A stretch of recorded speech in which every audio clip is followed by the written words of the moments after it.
Welcome to the first edition of the Amazon Bioeconomy Investment Innovation Forum,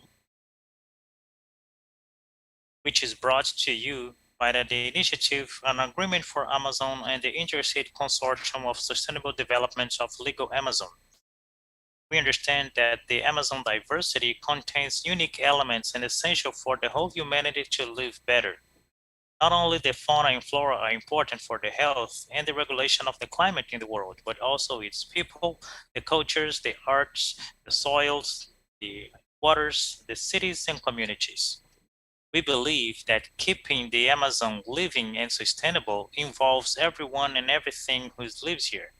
We need to preserve the biodiversity, use science and technology allied with sustainable development, and always looking at the better conditions of life for everyone who lives here. We want not only to keep the forest standing, we want more standing forests, more biodiverse and sustainable, and less social and territorial inequalities. We understand that the Amazon bioeconomy and the economic and commercial activities from this biodiversity is a great ally to this sustainable development that we look for. That's why I invite you to participate in the Amazon Bioeconomy Investment Innovation Forum. We want to bring new voices to this debate. We want to know different experiences and looks on this market. We want to find synergies and pathways for a more prosperous and resilient Amazon. These are conversations for everyone, for those who look investments, to those who look for options to invest, for those who propose public policies, and everyone who wants to understand more about the Amazon bioeconomy. So shall we?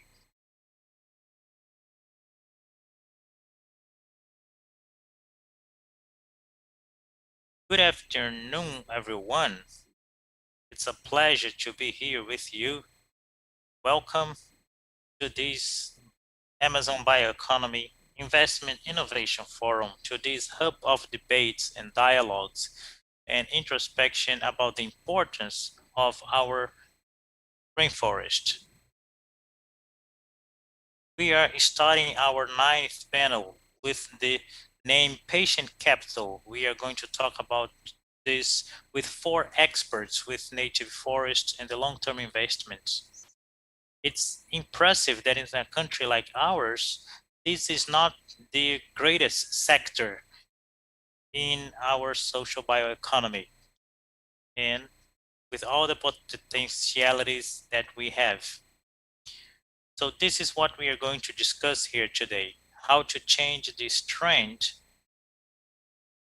to see the investments in the long term, and especially the long term in this machine to absorb carbon that are the forests. We will start with us, Anna Mohr. Welcome, Anna. Anna is going to talk about a restoration case with private investments in production of timber, the transformation of grasslands in reforested areas. She's a geographer, and the work that she makes is from BaumInvest. It's a German company, and this work is made in Costa Rica, and Anna is responsible for the marketing and sales activities. So welcome, Anna. You have 10 minutes. Thank you very much, Marcello. Yes, I have a presentation here, so I'm going to share my screen now.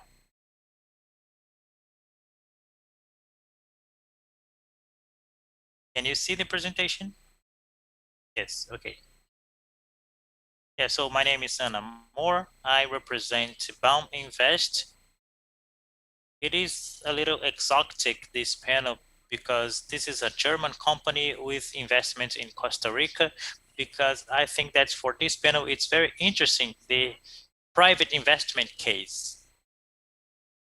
we have to show the finance in order to reforest and manage the sustainable forest.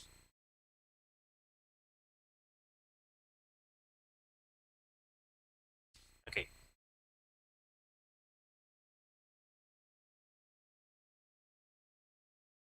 So what is the BaumInvest? BaumInvest is an anonymous society created in 2018. We have 3 investment funds that started in 2007 with the end of the funds from private people with environmental consciousness who wanted to invest in a sustainable model with a return. And this is a long-term investment. And we started with the first investment fund, and then we had a lot of success, and then we had the second investment fund, and then in the third investment fund, we created a company. Now, we have the base to follow with the investment model and the growth of our economic model. Our headquarters is in Germany, in Freiburg, and we also have an office in Costa Rica. The total capital is 36 million euros invested in Costa Rica. We bought 2,060 hectares in the total area. And out of these 2,000 hectares, 1,280 are afforested, and most of them with native species under the sustainable managed forests. Up to 2022, we plan to reforest more 500 hectares. We have this, we certified 166,000 tons of CO2. This is one of the first projects that was certified with gold standards in Costa Rica, especially with the afforested scheme in Costa Rica. We have around 2,000 shareholders who provides our financing to the projects, and we have 2 other companies in Costa Rica working directly with us.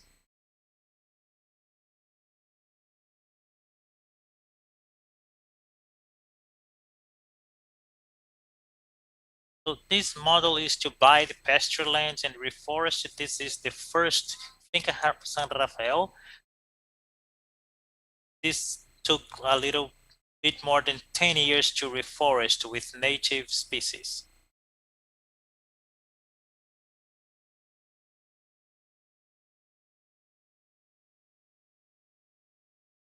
So our locations is an ecosystems where we act. It's in the north of Costa Rica, which is a very hot and humid environment.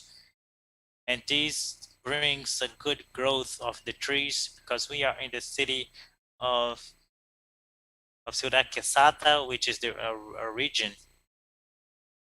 that we can follow the project directly because of the locations that we have in Costa Rica. We have 5 fincas, different fincas, and we use the reforesting model with native species, and we also use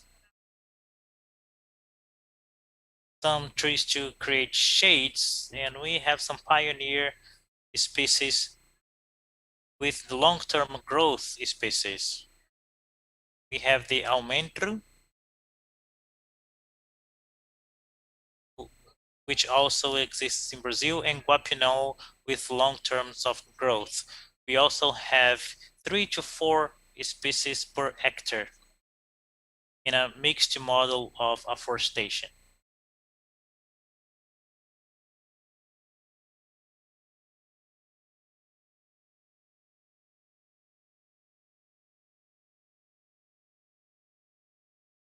every place have different experiences. In our experiences, that the native trees has a risk management that is more adapted to the climate change, and we also have places in Alteca.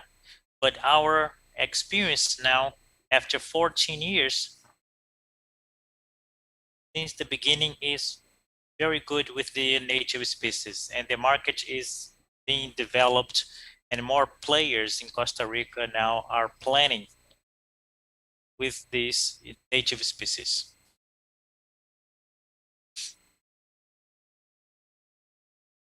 So our model is divided. 25% of our areas are under protection. We do not have any intervention in those lands. We also have native species without intervention, and in total, we use 17 different native tree species, and 2 of them are exotic, as mahagoni and alteca. And the management is totally sustainable with selective collection, and we always use a permanent model of permanent forest. We also have the monitoring of biodiversity. We have a system of traps where we can monitor the parts of the fauna, which gives us a good indicator that is acceptable to the climate conditions of the ecosystem. And this gives us a good indication on how the reforesting project can go about. And our experience is that in 10 years, we found 20 different species of the fauna, and now 90 species that went back to the ecosystem.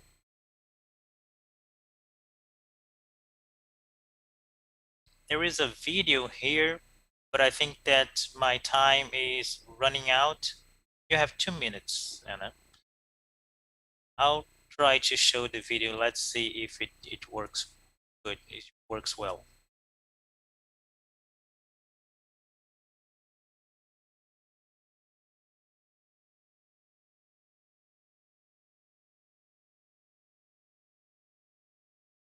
Just to give you a visual impression.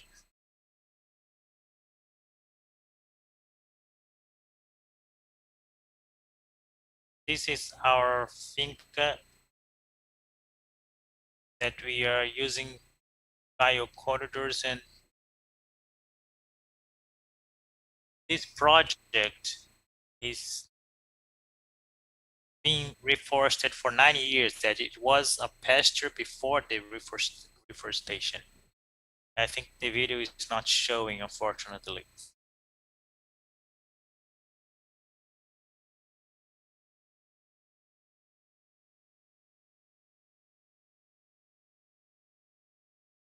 The video is not working. Okay, yes, it is stopped. I don't think it's working, but we can share this video in the chat room for those who are following us. They can see.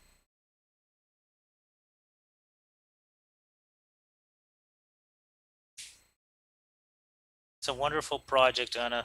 Thank you very much. Sometimes here in Brazil, in our scale, we think that 2,000 hectares is not a big project, but if we compare to the areas of Costa Rica with the Brazilian areas, so we are talking about of a project or 45 or 50,000 hectares in Brazil. So this is very expressive, very impressive.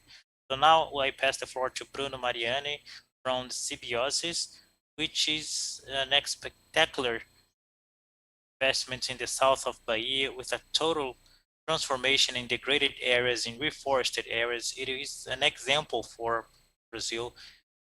Bruno has a history, a fantastic history.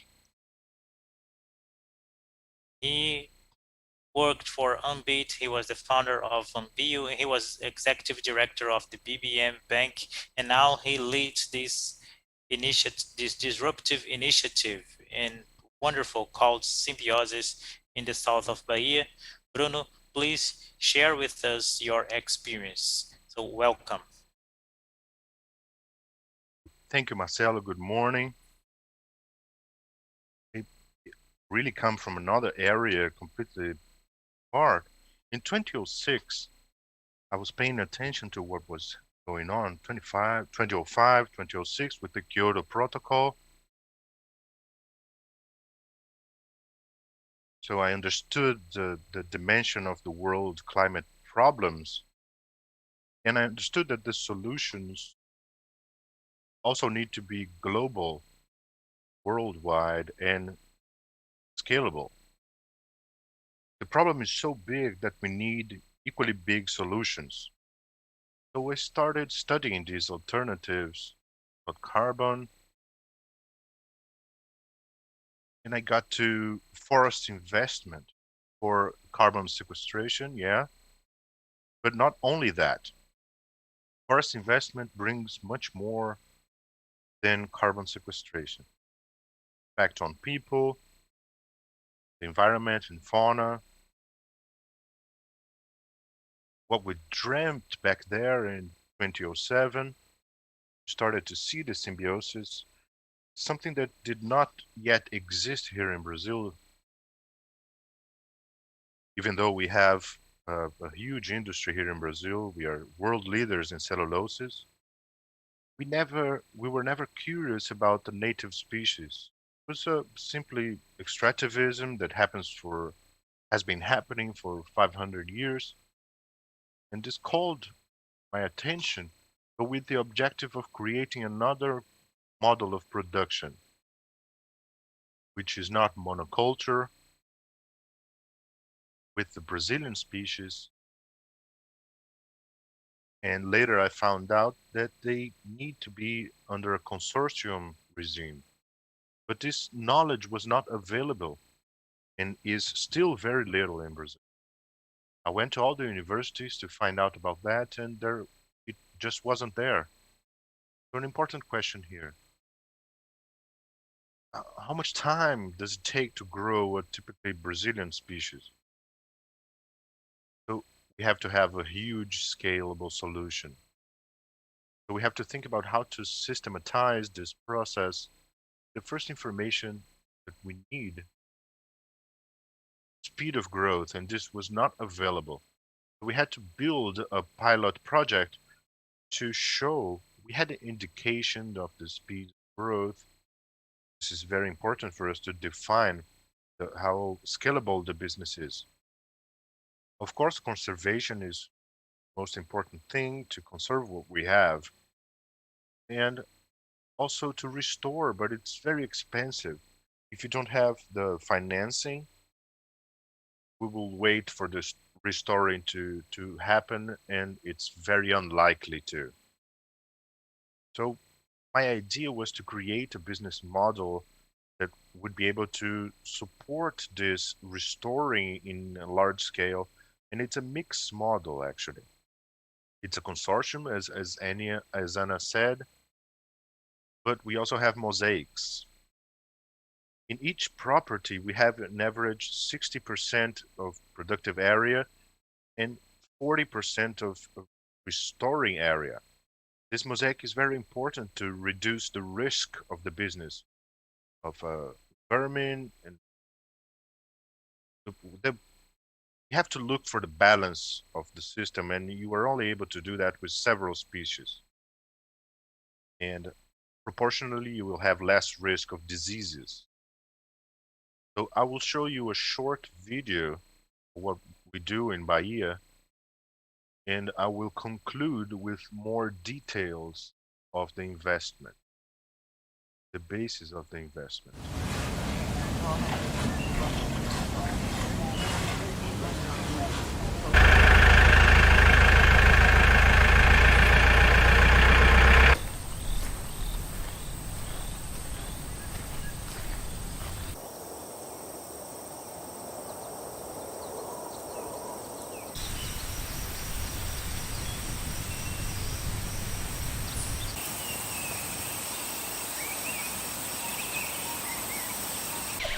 Here we see forest, 6 years old approximately, work with 20 acres of rainforest.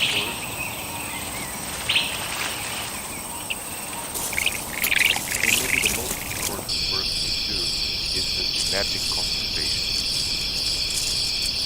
Take a look at the impact of fauna.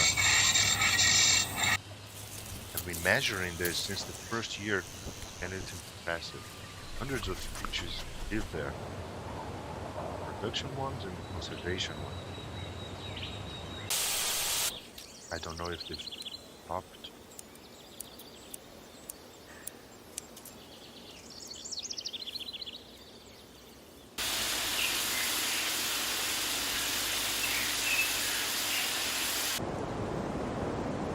We had an interruption in signal immediately.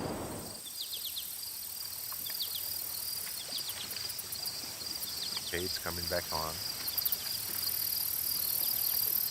Go on, please. When the video finishes, you guys tell me, okay? Because I have the screen here. All right, let's go on about the business itself. The main factor is improving productivity of the Brazilian species. We already have wild material, as we call it, that is collected in our bases around Bahia, Rio de Janeiro, Espírito Santo. Wild material gives us a profitability of 12% a year. The numbers I'm quoting here are all audited by top-of-the-line companies. We have audited all the process since the beginning. It's very important for us to have cost basis, to have the control, and with the increasing of the productivity of these species, we increase the return as well. This is a long-term operation. Important to be like that because the carbon we remove from the atmosphere, it's important for it to be stored for as long as possible. So we have trees that have reaping points of 40, 50 years, and this carbon will be stored in this wood that will be used in the industry. And when I talk about the number of species, important for biology as well, but for the business, it's like a stock portfolio. You can have one stock and be associate all the risks to that one. But so we have several examples, and this diversification it brings to the business is also important in the long term. So during the pandemic, very interesting factors happened. In the United States, we call it timberland. It goes very well in long-term investments like pension funds, and there is a theory that it would be an asset that would be crisis-proof because it's very long and it's not connected to the other assets in the market. The growth factor is the most important growth factor is the biological one. And the pandemic price of timber doubled, not only in Brazil, but worldwide, because all the regions of the world were affected by the movement of people returning to their homes, leaving their cities and constructing and using a lot of timber to make adjustments to their home offices. And this proved to be a great resilience of these businesses to the crisis. Thank you for the space here, and I return the floor to Marcello.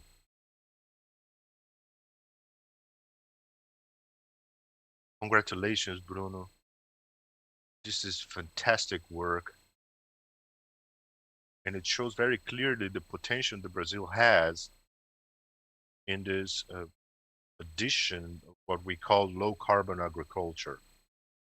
And mix of reforestation and restoration combined with other public policies will give us what we call low carbon economy that is so sought after for the next. Our next participant is someone I admire a lot because she's a great partner in the coalition. And a lot of what we do there, I don't know how we would do it without Erika. One of those tireless fighters. She's an ecologist by UNESP. She's a master in politics and management of sustainability by UNB. She's a researcher at IBA. She has a knowledge on the Amazon and on restoration, about environmental services. Erika, my friend, welcome. You have 10 minutes. Give us your lesson, please. Thank you, Marcello. I'm very honored to be introduced like that. And I appreciate your invitation to be here in such an important debate. Congratulations on the event. I've been able to watch some of the panels, some of the lectures. This is very nice. Patricia, Bruno, Ana, very happy to be here with you guys. So let's put on the screen. So what I want to talk about is I'm a researcher at IPAN. We are a non-governmental organization that has been acting for over 2 decades in the Amazon, and I have experience with family production, especially in the state of Pará. And I want to bring some elements to this debate and share with you guys some things about this place. Next slide, please. So the first anguish that I see is how we can approximate the family production in the Amazon and about the biomes as well to the bioeconomy and an environment business and investors. So disconnection is necessary. General, these are people who speak completely different languages. We have to connect them to develop bioeconomy as for families, for standing forests, and to be inclusive as well. Talking about the importance of family production, we're talking about the Amazon, more than 600 small rural properties, almost 3,000 settlements. We have a lot of production, acai, rubber, nuts. We're talking also about a challenge of putting a brake on the deforestation that until 2018, it reached 33 million hectares. We're talking about socioeconomic vulnerability, which is increased with the climate change and hinders the productive capacity, not only of these families, but consumer as well. And this is a reality that needs a lot of support. It's key for the sustainable development of these rural territories. The northern regions, for an example, only 8% of the families accessed this, according to the agriculture census of 2017. Talking about investments in rural credits, and I'm talking about PRONAF, but this is the public that we are putting here. We had between 2013 and 2018 only 13% of PRONAF to the states that comprise the legal Amazon, and out of this amount, only 1% was allocated to the green lines of PRONAF. And I'm calling here green lives the forest PRONAF, the PRONAF eco, agroecology, and community oriented. So it is an educative network that provides technical assistance to rural production. And here, in a frustrating attempt to design, I try to represent here only a landscape, and this is the bioeconomy for the development of sustainable rural landscapes. If we look at the level of landscapes, the investments for an structuring change needs to look at many aspects.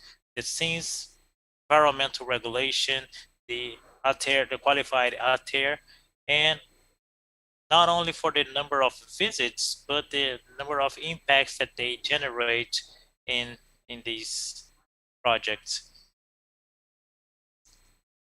We need to manage the entrepreneurs of the family agriculture, infrastructure and digital inclusion, research and investment in social technologies, and then we have the debates and the verticalization and added value to the deforestation-free products, because in general they compete with the same unit price as the other products. In the next slide, we can bring an experience with a real case. Between 2012 and 2017, we had a big project approved by the Amazon Fund with many partners in the west of the state of Pará. I think Patricia already knows a little bit of this project. We focused on the productive diversification in the lots. We had many scales. First, we had 2,700 families with the rural registration, and out of those families, 630 had technical assistance, rural technical assistance and support for productive improvement. And out of these 600, 300 families, besides all these, they received payment for environmental services. So the increase in the gross income per family in these projects was 135%. In this chart, you can see that the best performance was from the families that received the payment for environmental services. We wanted to see if that actually encouraged a better performance, or this is something that gives the same benefits that we give before. So they responded better, although we had an increment of all of them. So we are talking about an average gross income a year per family that goes from 9,000 to 20,000 in 3 different crops. So the traded value increased in 246%. So we are talking about only one drain of production to the local trade, to fairs and the neighbors, institutional markets, and a solidary trade network. We had a reduction of deforestation considering a baseline with a historical rate of 10 years, where we have the average of the size of 90 hectares. Half of these lots still have native forests remaining. And in the last 10 years, we had a loss of 2% of the forest coverage per lot. So we could reduce this in 79%. And in the families that received the payment for environmental services, the reduction is even ambitious, more ambitious. We had other results as the recovery of agroforestry areas, recovered areas from the productive perspective, recovery plans, and a mini industry for the processing of vegetable oils, and many other things that we could have a whole presentation about this. And then I wanted to share with you repetitions that I make about first this hostile environment of business that depends on philanthropic resources.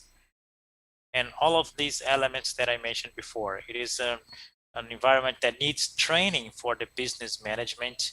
We need technical assistance that generates more profitability, access to institutional markets who are also a school to the open markets, economic incentives, and use the ICMS tax for this and for the conservation of the state, the benefiting and the commercialization for added value products, and the digital inclusion. And then we reach these business environments to have access to these green markets that, as we call it, that value sustainable and fair change. Regarding the investors, I wanted to share some research that we have made, how to attract these investors if this variability is of high risk. How do we distribute fairly the benefits in the bioeconomy agenda without being a replication of the economic model with some other elements? How do we gain scale versus the disruption of food safety in this community, which is also a controversy that we have to look since the beginning. From one point, if you increase the demand, you can have a rupture of the living ways that if they start to buy their own range with the capital, they without producing more, if this contract is terminated, you will have a problem. So in this debate, the expansion of forested areas. So in these debates, we have to think about integrated strategies and compatible with the reality of these territories, sustainable value chains that are inclusive and fair, that demands multi-sectorial efforts. And we need innovation with social inclusion, valuation of social technologies, gender equity, and youth engagement in the field. So we have a big exit of youngsters. We need to consider different scales, and in this regard, short chains of commercialization has a key role. They are the only way out for some territories. The increase of the demand can lead to the loss of diversity. And based on my experience with the SIE culture, this is a discussion that we have to pay attention so we don't create social exclusion and an increase of social impacts. The maintenance and expansion of biodiverse forests in the family production increase the resilience of productive system and food safety. And we need to make viable economic incentives for the maintenance and recovery of degraded areas in different scales, federal, state, and municipal. And I make the advertisement here that finally we have a public policy for environmental services payment. That does not solve all the problems, of course, but all of this is to make us think on how to attract these investments and to make the connection that are so important that we saw in the first slides, that we have all these challenges to overcome and to face and to make this connection viable. Thank you very much. Thank you very much, Erika, for your provocations. What moves the words are the questions and the provocations. So thank you because you brought many interesting provocations here. I would like to call Clara Daret now because she has some messages.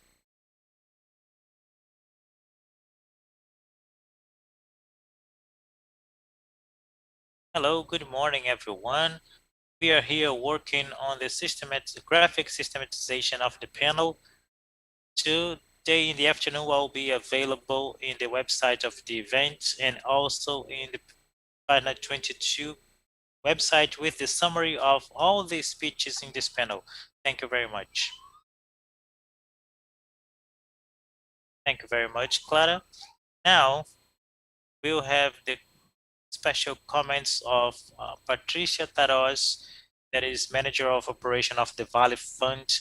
She is a social worker with masters in social worker for different universities, and since 2013, she has been working with the theme of sustainability. So welcome, Patricia, with your explanations. Good morning, everyone. I want to thank for the invitation to be here talking to you.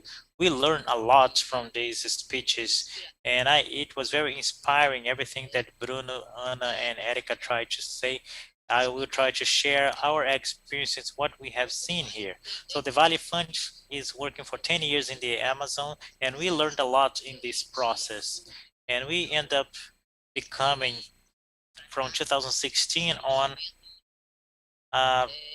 foster fund in social and environmental solutions, looking at the positive impact. And why we went to this place, especially for those elements that Erika brilliantly brought to us. We saw that we were investing in some initiatives without financial return, and we got to the same conclusion that Erika did. Why these initiatives had these capacities to create this interesting model to keep the force standing, and those who live inside a fair economy didn't scale to the business. And we found out that the technical assistant was a problem, the lack of mindsets looking at a business, and the difficulty to access the traditional market, to the investment in the traditional market. And we made a turn and said, okay, so let's invest with financial return in those business. Let's foster and invest in this bioeconomy. And one of the most important strategies of the fund is to unlock financial capital. So when Erika says that there are 13% of PRONAF that goes to not so interesting activities that promote deforestation, and only 1% that goes to biodiversity, to the forest base and extractivism, etc. It is terrifying. And we started to think, what are the financial mechanisms from the investments perspective that needs to be made in order to unlock, to leverage more resources to foster this chain? And then we saw that maybe our role to be this patient capital is important. So we decided to create FITICs and appraisal funds to evaluate this business in the PRONAF scope. But we saw that it was not only about investment. We had an issue of portfolio, and we dove deep to see where those investments should be made. And that led us to think in a strategy that we are running today, is to recover 100,000 hectares in the agroforestry perspective business. And we are developing this work since 2019 with some good results to share with you. And then we can ask some questions to Anna and to Bruno and also to Erika. We implemented up to December that last year more than 118 hectares. We fostered some agroforestry startups through staff's arrangements, and we started to see interesting results. We could map.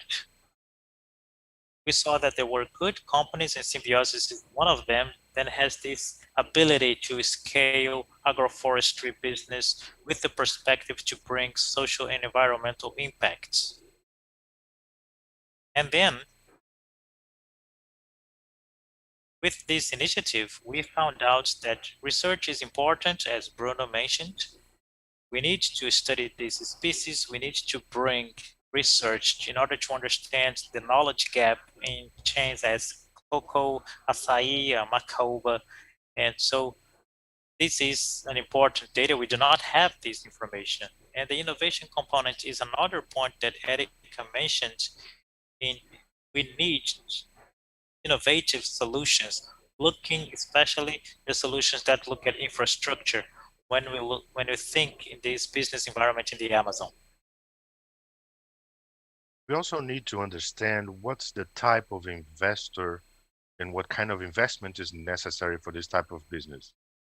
So I want to share this with you. We are 5,000 hectares up to December this year. Quite a challenge. Looking at 5 businesses that we are investing this year and looking at the potential, including the point of view of scalability and leverage. We don't want to deliver hectares or planted trees, but how we create this business environment that favor a more fair bioeconomy. And I would like to have 2 questions made for our panelists. In your point of view, what are the successful cases of public policies that strengthen the expansion of native forests? Erika started talking about that. And what is there about innovation and investment with the sustainable use of timber and paying for environmental services? I would also like to complement of asking what's your point of view of the carbon in the business. How does carbon for you, Anna, Bruno, Erika, converses with the investment? What's the point of view of the investors? Can carbon be this component to catalyze this business and to strengthen this business?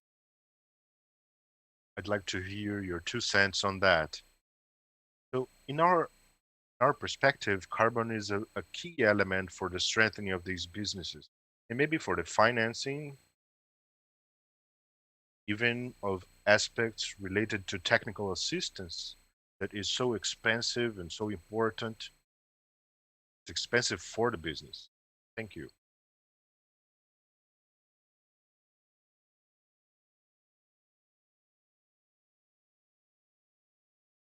I can start, okay?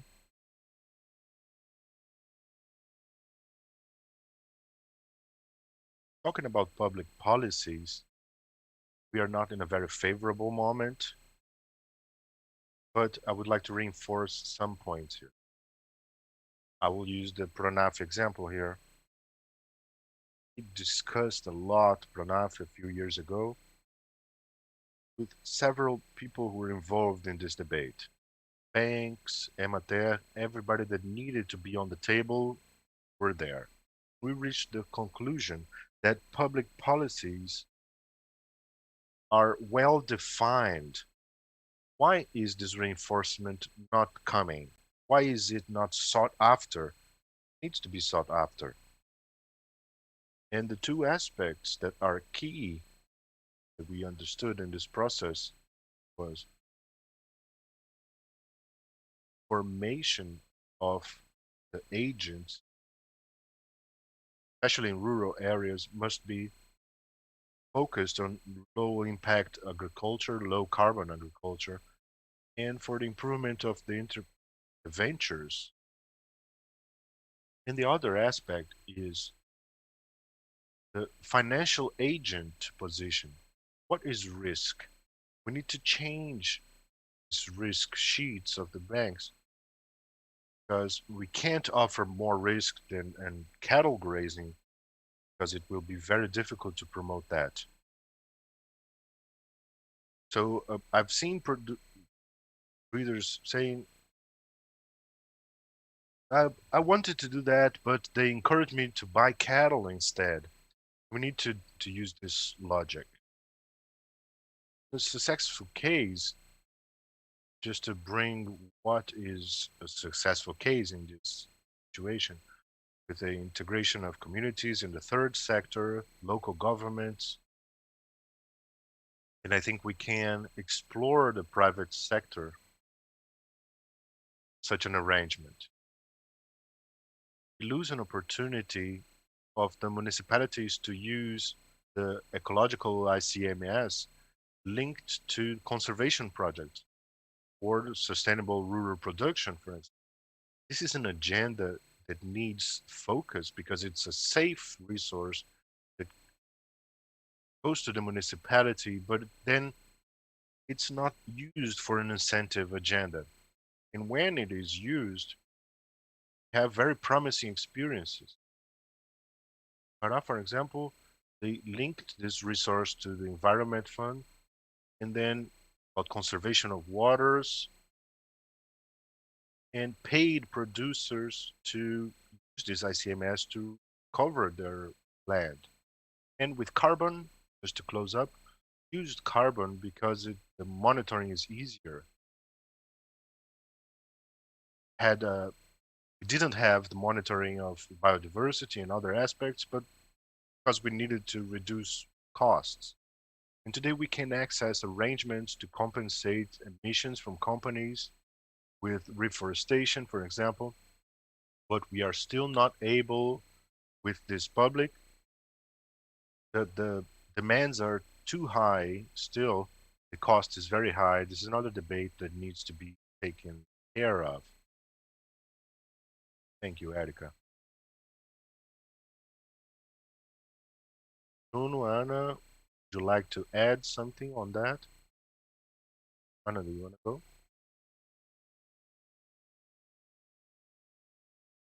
Yes, I would like to comment about carbon.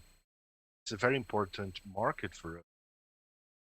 We are certified and we are selling certifications carbon, but we also offered to create a new business model. And we are offering to companies that are interested to do the same and to have a compensation project made for carbon for the impact in biodiversity. We are offering three models: forestation without management, and also a combination of reforestation and sustainable management with other schemes of reforestation. And also we are assessing how it works. We have a pilot project, and it's all financed with type of credit. Very good, Anna. My contribution is about public policy.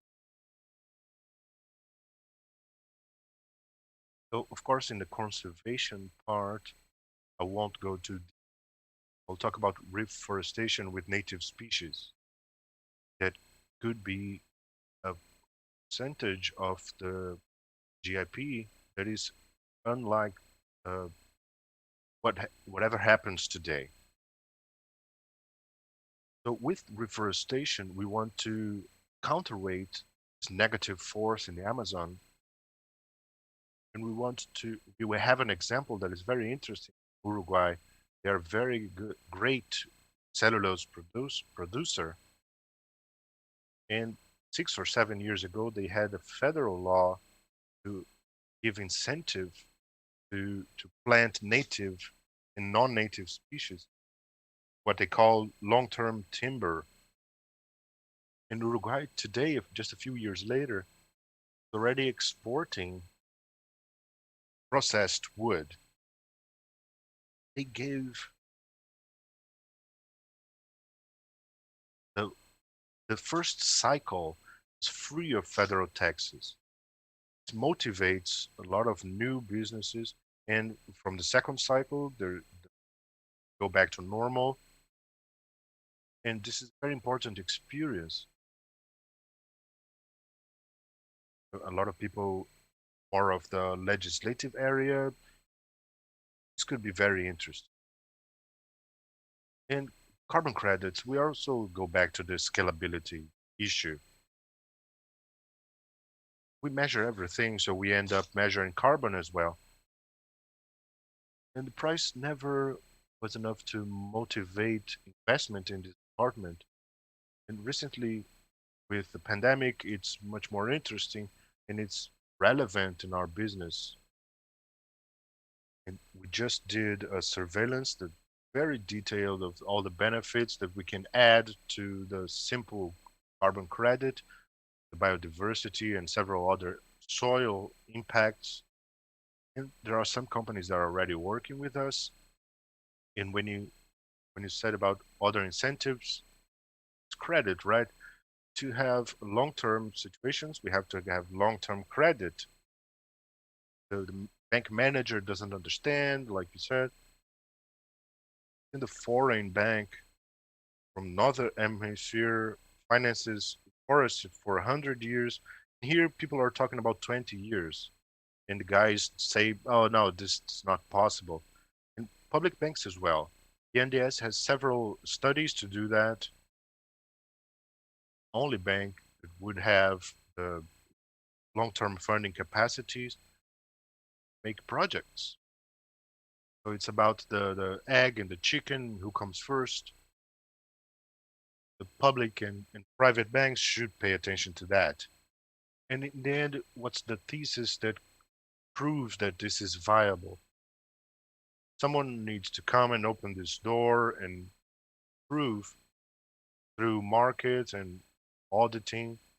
So time is needed. To prove a thesis, you need 10 to 15 years for this to happen. So we go ahead with our own capital with no debts. We are satisfied, and the conversation is already different. Thank you, guys. Would like to invite you to get to know our initiative. Let's exchange experiences because we have to learn a lot to learn from each other. And it's very good that we have people and companies interested in looking at this to make this happen. Thank you, Patricia. Congratulations for your work. They're very expressive areas, size-wise, and also very expressive challenges. Success on that is very important because, as Bruno said, we need experiments to show the viability economic-wise. But I would like to mention something else here, especially having Anna here because she lives in a completely different universe in Costa Rica. Bruno mentioned our difficulties in long-term financing for perennial cultures in general, and this is because of a business that something we called law insecurity. When we see today with ESG, we look at governance part, we link private governance, but also public governance. Public governance emits certification and authorization. They authorize your business to go on. This is a huge difficulty in Brazil. We know that. I would like you to comment from your perspective if public sector in Brazil, how do they position themselves to give incentive, or if they continue to remove incentives for the low carbon projects, situations that demand long-term investment. What do you think about this current situation? I'd like to start.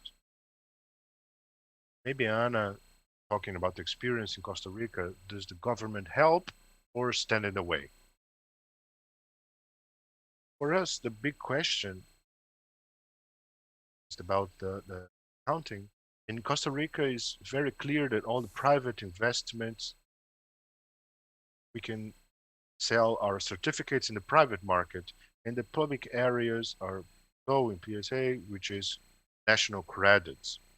This is very clear. Government helps itself and helps with the PSA program. All the protection areas are under a PSA program, and we get credit for these areas. So public policies are very clear in this context. In private projects, for carbon sequestration are very welcome. There's a lot of security in long term. For the certification, we need at least 30 years. All the areas need the certification to. So we need to be in an environment that is very safe. Bruno, just to add to this, talk about your experience in a country like Brazil that only in 2020 have created 2,000 new environmental rules, adding to the state and municipalities almost 5,000 new rules for environment. How do you develop a long-term program in this governance environment? Well, Marcelo, this difficulty is not only for the forestry sector. This difficulty is true also since I am a little child, this complexity of the legislation, but this is a fact. It's not worth it to invest in controversies because if that's not going to change, if we expect this to change, we won't do anything. Fortunately, in Bahia, where we have our base, the legislation is very modern. Everything that we register in the forest since the beginning of the plantation, it's a simple process, fully automated. The collection process, the harvest process is also very modern. We did some experimental research. We received the license immediately or a few days later. So this is not the problem to us. This is not inhibiting our initiatives. But Brazil, it's a complex environment and the forest is complex. We have to learn how to deal with this. The government doesn't interfere so much from the gate out when you trade, when you can export, we can sell in the domestic market. We see little intervention from the federal government in this regard. But as you said, governance is important and even more important in a forest business because this is going to cross generation. I'm not going to participate very actively in the harvesting. So my generation, let's say the managers and business owners will be the generations that we are implementing the forests. So in the next 10 years, maybe we have the goal to implement, to buy 5,000 hectares and to implement 30,000 hectares. And the next generation is going to harvest these fruits. The company needs to live, grow, and be thought of to be permanent. Otherwise, the business will not stand it for itself because forest is like, or the whole operation of the forest is like an assembly line. You start planting, you have to maintain the land. It's not only planting and go back 30 years later. If you do that, you won't find anything. So there are 20 or 30 years of systematic investment with protocols, with revenues. And the company needs to be higher than, bigger than the current managers. You need to have a governance model that is permanent and long lasting. Wonderful, Bruno. Erika, I'm going to tease you a little bit based on your Amazon experience. From one side, you have the largest rainforest in the world, very rich, that we can extract bioeconomic assets that are already known and many others that we do not know. Beside and around this forest, 70 million hectares of degraded deforested areas, more than all the agricultural area that is used in Brazil, that is 65 million hectares. Based on your experience, how do we gather the bioeconomy of the forest with a new bioeconomy of reconstitution of these degraded areas, including the small properties that you mentioned, and more than 600,000 small producers of this region? Well, Marcelo, I add to this the more than 20 million hectares that can be legally deforested. This is one more challenge. I think that there are some interesting experiences. Embrapa has been strengthening and publishing interesting results of increasing profitability in degraded areas from the integration with the forestry and livestock. We have some tested models that in the end of the day, I think it is an issue of communicating better the math that we make of the price that we are going to pay in the future for not doing anything today. It's a lot of $1 billion turned down if we don't do anything. We are very close to collapse. The productive capacity, the productive vocation will lose in the next few years if you don't do anything.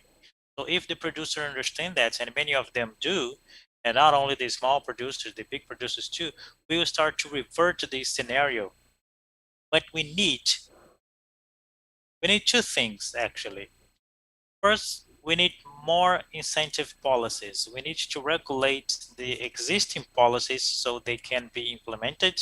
we need to attract the private sector to these arrangements, because alone, especially in a crisis post-pandemic, we are not going to solve this only with public resources. There is something that has to do with what you said, that is subsidies for high sectors that are highly pollutant. This has to be reverted to the forest business. We don't have a lot of incentives for the forest business to recover these areas, and this is key. We know what to do. We know that we have resources to access. We have research that shows the right way and pilot projects that demonstrate the results of these paths and these arrangements of land use that can block without impacting the producer. I think that we do need to communicate better. I feel this inside the Congress and even with the producers in the rural territories. We are not communicating enough about the risks that these territories are running the next years. We are not talking about the long term anymore. I'm talking about the short term. If we can do that in a higher scale and communicate these successful experiences, I think we can put these people in the new track, a track that Embrapa itself is already showing how promising this path is. So I think this integration is very important, but attracting private sector is key to this process, because the arrangements, for example, in terms of PSA that we always discuss, I believed the PSA in an integrated strategy. I never believed that we would have sustainability in the long term of results of payment for environmental services if we didn't work on the other structures that we need to change so this can be maintained. Today, I think that PSA has to be totally related to the productive change. The added value matches the discussion of PSA that we are not exploring yet. So maybe this is the issue of bioeconomy that will provoke us to make this match of the two topics. So I think these are sets of initiatives that we need to work on and fight for these incentive policies that were approved to be regulated. The Article 141 was not regulated. We are struggling to make this regulated. And I think this is my view.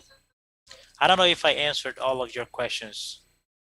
Yes, you did, Erika. You reminded the Article 141 that is being discussed for 90 years without being regulated, and you have to regulate the PSA rule.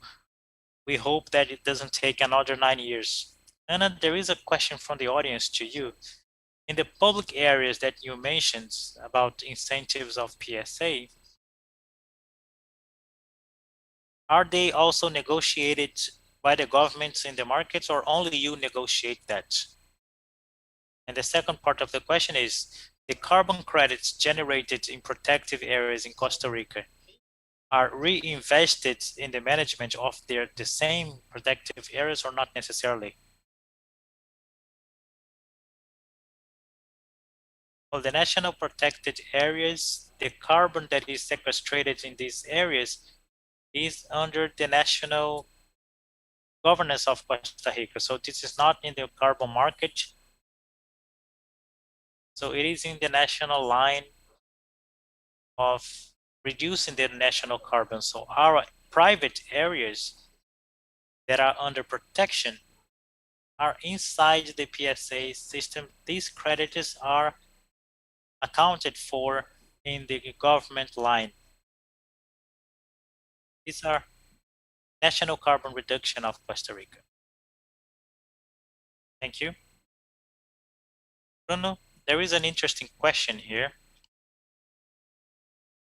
Do you think that a forest project depends specifically on the carbon assets, or it would be more realistic to structure a model that depends especially on the forest product? So how would you balance this? Well, our experience is that a long-term forest project will be sustained on the price of timber. Of course, that as Ana makes in Costa Rica, we manage case on case by case basis. The cut is selective, so you have many benefits to do that. In the carbon, I started my investigation related to the ecology through the carbon that was the closest to the financial market at the time. So I saw prices, high prices, low prices. Now it is very volatile. And I think it seems to me that it's a more sustainable trajectory of pricing, because the limits of tolerance of the planet is arriving, and we have to solve this in the next few years. And the countries are already organizing this model. It will become more and more relevant, but it's not enough to maintain a structure of the long term of heavy investments. The forest is capital intensive. We need private capital. We need debt that is associated, that is compatible with our deadlines. So the carbon becomes more and more important, and it will grow its importance. We start to see that maybe 30% of our capital needs will be supplied by carbon. Today it's a little difficult, but in the next few years, I think we can reach that. Maybe we can complement in your view, since COP26 in Glasgow is coming, so this discussion will be hot there. And in the Brazilian case, do you think that we need a regulated market here, or the market has to be free? If we were a Brazilian dealer at COP, what would you be taking to this round of negotiations in benefit of all this forest structure in Brazil?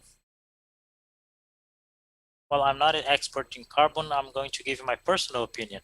I think conceptually, the open markets tend to work better.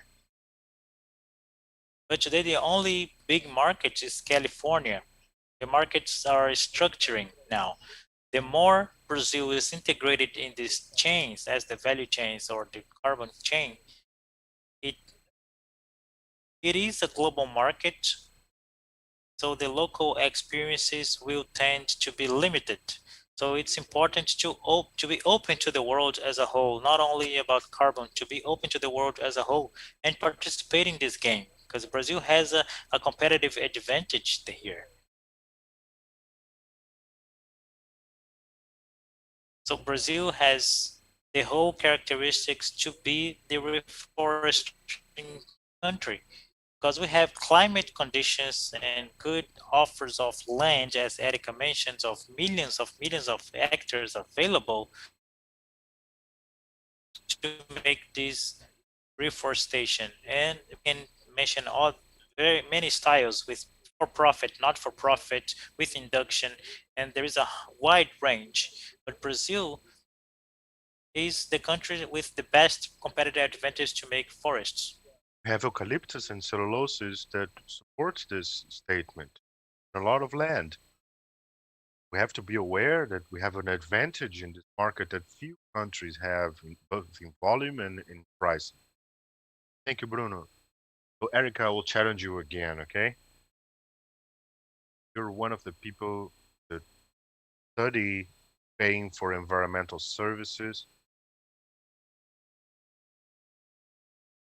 And I would like to make an assessment.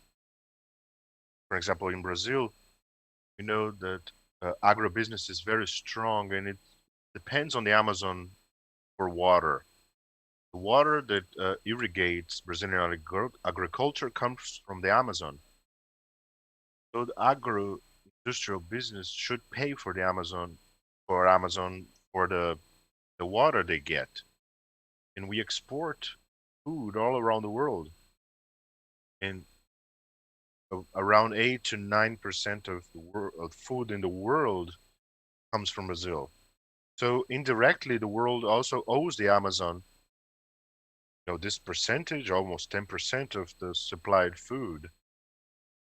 But we know that only the paying for this will not be enough for us to induce economically for this transformation of this bioeconomic business model in the Amazon. And through these researches, what are the other attractive points that we could put on the table for international investors? And I'm not talking only about the big investors, but with these new models, how can I, for example, from Ireland to place $10 in a model here in Brazil, what do we put for them in the table? This is the question I'm trying to answer, Marcello.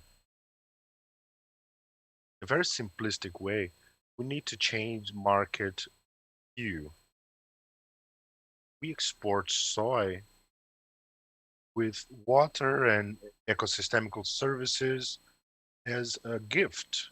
We don't charge a cent more with all these services associated, and they will not be available tomorrow. And if they are not available, Brazil will not take part in this market and prices will go up. So there's a basic calculation that we are doing at IPA that is exactly this point. How do we make the market value what is comprised in that production? We have a threat of national boycott because of our deforestation. And we look at the data, only 2% of private properties answer for 62% of illegal deforestation. And everybody goes in the same bag of the negative impact that will influence, including the people who are doing the right things. We don't create incentives for good practice, so the people who who do the good practices end up not having an advantage on that. So we have to recognize that more than just demanding good practices, they have to pay for this added value. When China buys soy from Brazil, they don't consume the water in their territory to consume ours that is given for free. But in a few years, if we don't have the Amazon, we will have to irrigate and spend money on that, so the price will skyrocket. This situation needs to change. As Andres says, this equation of the use of soil needs to change. As you said, there's no payment for everybody in these services. Market needs to consider the positive externalities. That say, there's a study that we lose around $700 per hectare. Can you imagine that? Our return many times is much lower than to keep that forest standing. But as it doesn't have value, they need to be torn down so they can have economic activities going on there. Several parts of these debates are kind of disconnected. This is one. For us to put everybody together, criminalize it, it's a grave mistake, and we need to change these market logics. Account for positive externality and value of this exported product. In this case, the product consumed in the national market. This is a good way out to complement incentives for paying for services. Maybe in the transition that is a little more expensive, but then the business has to stand on its own. Perfect. Thank you, Erika. I have a very interesting question here for the three of you.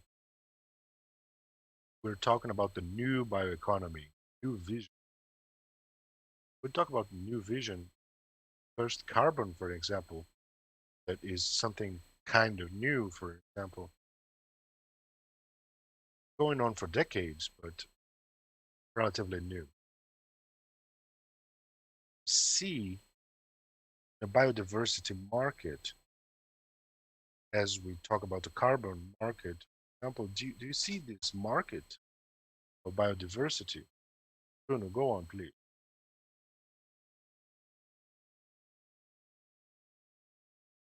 This is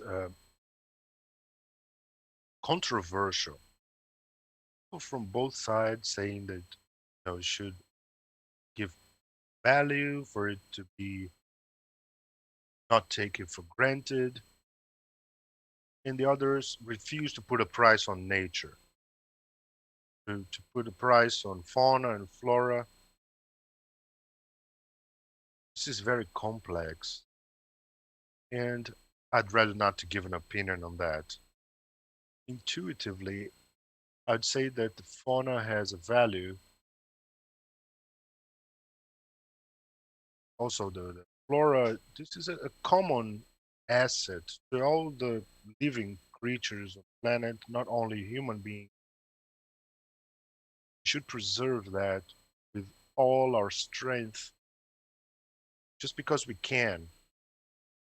There's no evidence that we need to destroy everything to have prosperity. It's completely false. Prosperity should be associated to these tangible assets, how good it is to take a swim on the river or sea. The animals don't need to die for us to do that. This makes no sense. This is much more complex than carbon. Very complex. Anna, do you have something to add on that? We were talking about how to quantify biodiversity inside our projects, compensation projects that we are offering clients. And this is our challenge as a company that offers projects, compensation through reforestation to companies because we can't quantify biodiversity. We offer biodiversity as a plus, something nice to have. The company that can sell through marketing, but it doesn't, it's priceless. We are the only company that we have is carbon. We can't quantify biodiversity that we are proving. I think this could be developed. The expression biodiversity offset already exists, but there's no economic model, there's no market yet. When things are good, the time flies. We're approaching our end, so I would like to give the floor to the three of you with the challenge. With all this that we discussed today, what is our view in short and medium term? I will not force the long one. For this new structuring of the forest, bioeconomic wise, not only in Brazil, but worldwide. Erika, please. Wow, this is quite a challenge, Marcelo. Yeah, we're playing ball here. Have to think fast. I think it goes through several aspects that have been mentioned here. I prefer to resume saying that we need to have a multi-sectorial effort and we need to change our consumerism and production patterns. In short and medium term, we have an advantage today that we didn't have 10 to 20 years ago. Data, I mean, they are very valuable. We have experiences that showcase the viability of this new scenario. And I think in the multi-sectorial effort will provide scalability for us to be able to overcome these challenges that are set here on this debate. Thank you, Erika. Thank you for your participation. Congratulations one more time for the IPAN work. I thank you. Bruno, saying goodbye and talking about this point of view of short and medium term for this sector. Thank you, Marcello. Short term, investment on research, biological research, improvement of plants, all this universe that we ignored for 500 years with very scarce exceptions. We were never curious about our plants, especially in the rainforest where we are. 90% is gone. So what we'll be doing is taking genetic material from what is left to have this game with the plants. Medium term bottlenecks that we have to, wishful thinking, we have to think about how the government can help, not only financially, but timber sector works worldwide with longer terms than ours. So we know we are competitive, but the government could help. And in long term, it's to do plans to continue to accelerate. And my work is a lot of new capture to be able to face these challenges, to be able to restore up to 15 million hectares. In this generational work, we have to be persistent and consistent, and governance is a part of that. Thank you, Bruno. Symbiosis is something that gives a lot of pride to Brazil and should be repeated many, many times. Thank you for your participation. Anna, short and medium term, and what's the example that Costa Rica can give Brazil? Short and medium term, we have the hope that the carbon market will scale our project, our way of working up to 3,000 hectares in the next 2 years, and that it should go forward. The climate conference and biodiversity conference that will go on this year will open the market a bit more, and I'm hopeful of that. The good example that Costa Rica can give that we can offer an investment model for private people, be interesting to create business through this financial source. Thank you, Anna. I think we've had very rich dialogue here. I like to say dialogue and not debate, because on the dialogue, everybody wins. And Brazilian bioeconomy are the winners this dialogue here. I would like to especially thank our leader, Tatiana Shaw, that foresaw this months ago, and this became true. I'm completely certain that after these events, we will be much more mature to continue this discussion, this very high-level dialogue of a new bioeconomy for the Brazilian Amazon. I thank everyone for being here. Very great Amazon hug to you all. I wish you health. Thank you for your participation, Patricia. Congratulations on your work.